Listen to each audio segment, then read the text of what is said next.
Hi friends, ఎలా ఉన్నారు? బాగున్నారా అందరూ? ఈరోజైతే ఎగ్ ఆమ్లెట్ అయితే వేసుకుంటున్నాను నేను. ఉల్లిపాయ ముక్కలను అయితే చిన్న చిన్నగా కోసేసి ఒక గిన్నెలో వేసుకుని ఉప్పు, కారము, ఇంకా కోడిగుడ్లు కూడా పగలగొట్టి అందులో వేసుకుని మొత్తం మిక్స్ అయితే చేసేసుకున్నాను శుభ్రంగా. ఇప్పుడు స్టవ్ ఆన్ చేసుకుని స్టవ్ మీద ఒక పేనం పెట్టుకుని పేనం హీట్ ఎక్కిన తర్వాత ఆయిల్ పోసి ఆయిల్ కొంచెంసేపు కాగిన తర్వాత ఆయిల్ని అయితే కొంచెం ఇట్లా పేనానికి స్ప్రెడ్ అయితే చేస్తున్నాను. తర్వాత మిక్స్ చేసి పెట్టుకున్న గుడ్డును అయితే ఆమ్లెట్ అయితే పెనం మీద అయితే వేసేసుకుని స్పూన్తో అయితే ఇట్లా స్ప్రెడ్ చేసుకుంటున్నాను నేను. ఆమ్లెట్ అయితే ఒకవైపు అయితే వేగిపోయింది, ఇంకో వైపుకి అయితే తిప్పుకుంటున్నాను.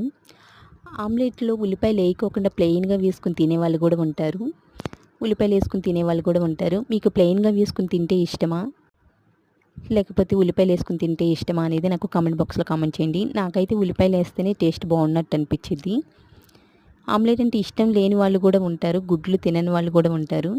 మీలో ఎవరికన్నా ఇట్లా గుడ్లు అంటే ఇష్టం లేని వాళ్ళు, ఆమ్లెట్ అంటే ఇష్టం లేని వాళ్ళు ఉన్నారా అనేది నాకు కామెంట్ బాక్స్లో కామెంట్ చేయండి. ఆమ్లెట్ అయితే ఇక్కడ చాలా బాగుంది. మా ఇంట్లో మా పిల్లలకి మాకు అయితే ఆమ్లెట్ అంటే చాలా ఇష్టము, గుడ్లన్నా ఇష్టమే. నా వీడియోస్ కనుక నచ్చితే like, share and subscribe. Bye friends.